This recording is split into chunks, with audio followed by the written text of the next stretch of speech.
Okay, number 3. So this is testing your knowledge of command line arguments and of buffer overflows in general. So first off, what is the value of PT1 in hexadecimal? So we need to follow the code to see what PT1 is being assigned to. It's created as a character pointer. So that's that type there, char star, or character star. That is a pointer to characters. And we are assigning it the address of buffer plus 6. So keep in mind that buffer plus 6 is equivalent to ampersand of buffer at 6. So the address of buffer at 6. In this case, buffer is shown on this diagram, and we're given an address of BFFFF800.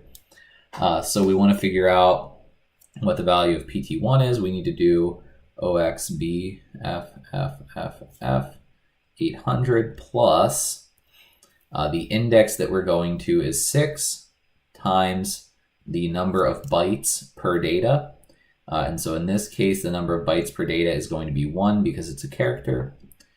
Keep in mind that this value is a decimal number. So whatever we get out of the number of bytes is in decimal. In this case, it's below the maximum value for 1's position in hex.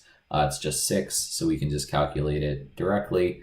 OXBFFFF806. So we're just adding 6 to that original number. What is the value of argv at 0? So remember, we count arguments starting with the executable name. So argv at 0 is ./a.out. This probably looks a little confusing to you because we don't use this syntax for our executables anymore. This is from an older iteration of the course where we have fixed this, so it's a little less confusing. What is the value of argc? So we have 1, 2, 3. This is just testing our normal array indexing, right? So if we have an array with indexes 0, 1, 2, we have 3 things in that array because our indexes go from 0 to n-1. So our indexes go to 3 minus 1, which is 2, but our size of our array is n, so that is 3. For the code above, you will compete with another user who will always go first in entering his favorite color, green. You will always go second. Design a buffer overflow to make the code display the output. The best color is blue. Enter the precise characters you would type before pressing enter to accomplish the buffer overflow. You may leave any unused spaces to the right empty. The numbers below indicate the character position. You may also use the stack diagram above to work out the problem.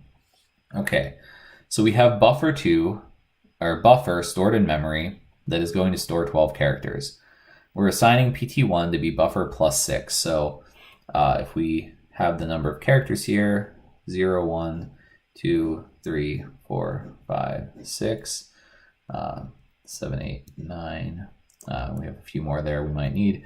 So we could label 801, 802, 803, 804, 805, 806, 807, 808, 809, 80A, because we're doing hex math, so we don't go to 810, we go to 80A.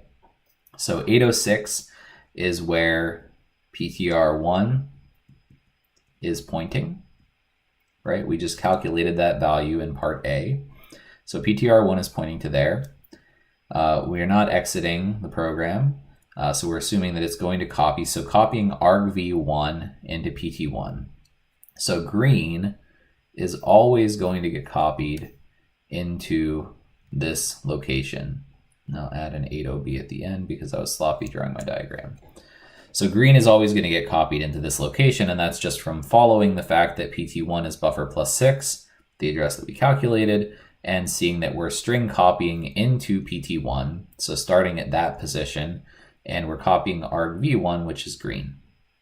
So we want to figure out when we enter buffer second, or we're entering blue second, buffer is getting copied from argv of 2, so we're copying at this location for our second argument, and we want to overwrite that argument that's getting printed, which is PT1. So we're always printing from here, so we want to make sure blue goes into those locations.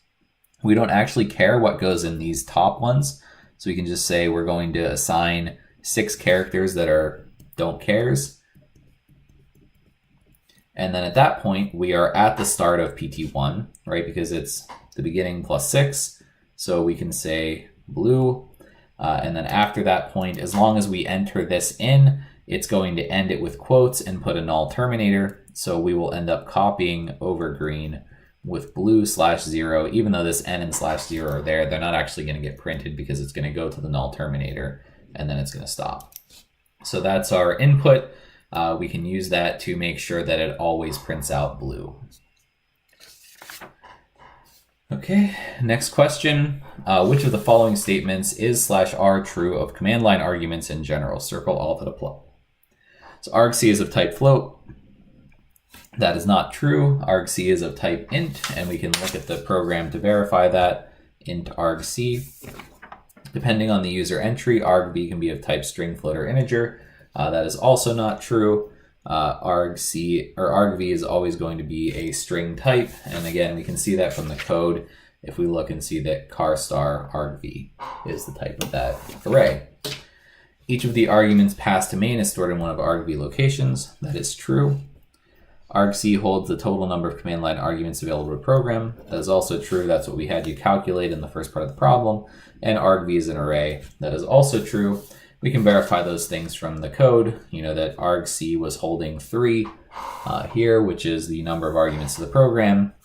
Argv is an array. It uses this bracket syntax, and each of the arguments is stored in one of argv's locations. The code shows that, you know, a.out, green, and blue are all being stored in some location that is passed to the program.